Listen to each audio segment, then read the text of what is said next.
Sorry, we had to rescue some screaming children in the background. So, in the other pot, the diced onion, and there's a skills video on how to dice the onion. And with some extra virgin olive oil, the garlic,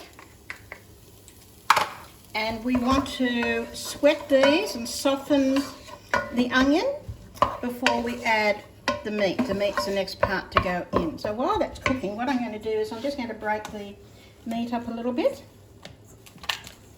just to make it easier for when we add it.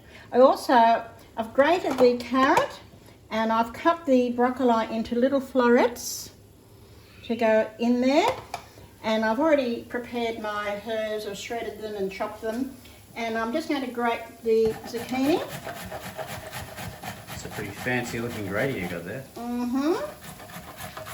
It is. It's nice and sharp and it's grating very quickly. Zucchini is one of those vegetables in particular that becomes a hidden vegetable in many things, and you don't realise it's in there. People often don't like zucchini because it doesn't have a lot of flavour of its own, but it's great to use. It's like mushrooms, sucks up a lot of the flavour around it. It does, and I often make sausage rolls which have zucchini in them. So there we are, and if I wanted to, I could just store all these. Oh wow, that actually connects to the container underneath. Yes, yeah. That is and fancy. I've got a lid to the container so I can grate and store as well. I'll be getting a link to that particular one. That's very good. Okay, so that's all done. Okay, so that's cooked up. There's nothing quite like that smell. No, that garlic gets the digestive juices going. Does it ever? So we now want to brown the meat. This is actually a very quick dish to make. Now, if you don't eat meat, there are alternatives you can use. You can use lentils if you need to soak them overnight. They're great, and vegetarians like lentils because they have good fibre and good protein. They belong to they're actually in the meat group in the pyramid. And also, another thing you can do, you can actually extend the meat by adding things like cannelli beans and things like that, so you can actually make your meat go further, and they have good protein in them.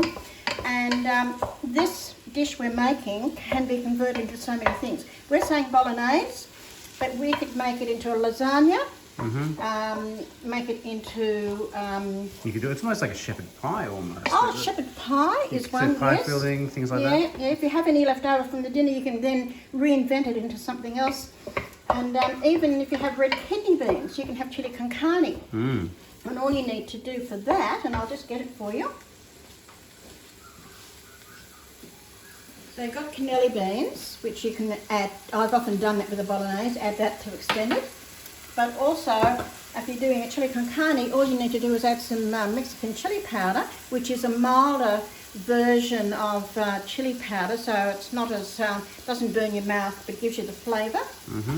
So you can do that with it as well. So there's many different things you can do with it. You could even have, if you had only a small amount left over, you could turn it into savoury mince. Have savoury mince on toast for breakfast. So you've got lots of different uses for this one recipe, and it freezes well. That's another good thing. Does, so you can make a big well. lot and then freeze it and only bring it back in small portions as you need it. And I've often just frozen the meat part and then converted it into all the others when I've wanted them to. So I'm just going to turn that heat up a little bit so it browns a bit more before I add the other ingredients. You do want it brown to start with. Once I've got everything in there, all we have to do is simmer it for 10 minutes and then it's ready to serve. And by breaking up the mince before you put it in there, it cooks fast, otherwise you're trying to break it down. Cooks fast, and you don't want big lumps. When you're eating, you want it to be smooth in the mouth as far as a mince dish goes. Yeah. You don't want to have big lumps that you're chomping through with this dish. And, you know, many different cultures have been very good at making their meat go further because meat's always been an expensive addition. You've got Indians, South Americans, Italians, obviously. Italians, yes, have all made mince go the extra mile, and they do it with with pasta, and you go into any Italian restaurant and you'll have a lot of pasta. That's the filler, and then you got the flavour. Right, so that's just about ready. I'm going to start to add my herbs. So I have, out of my garden, thyme that I've taken off the stems. And I have shredded some basil. My basil's starting to go to seed, but I found enough to... I'm going to keep a little bit for some garnish. And my parsley that I chopped. So I don't have an extensive herb garden, but I have enough to keep me out of mischief for when I do need some herbs. If I'm not using them all the time, I don't grow them because they go to seed and you don't use them. Those little herb planters you can sometimes buy at Coles or at Harris Farm are quite good to have on your windowsill. Yeah. Just snip off what you need.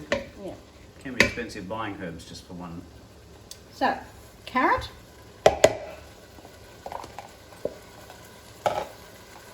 Broccoli. I love broccoli and it's a superfood.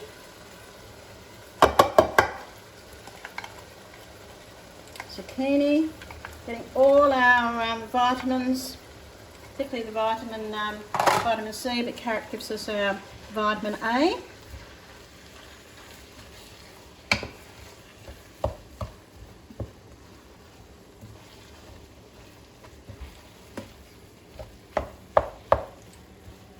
Okay, now we're going to add our crushed tomatoes.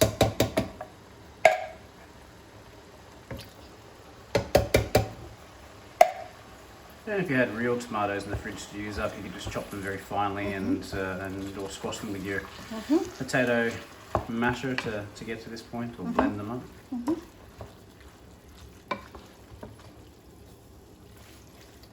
And then while this is simmering away for about 10 minutes,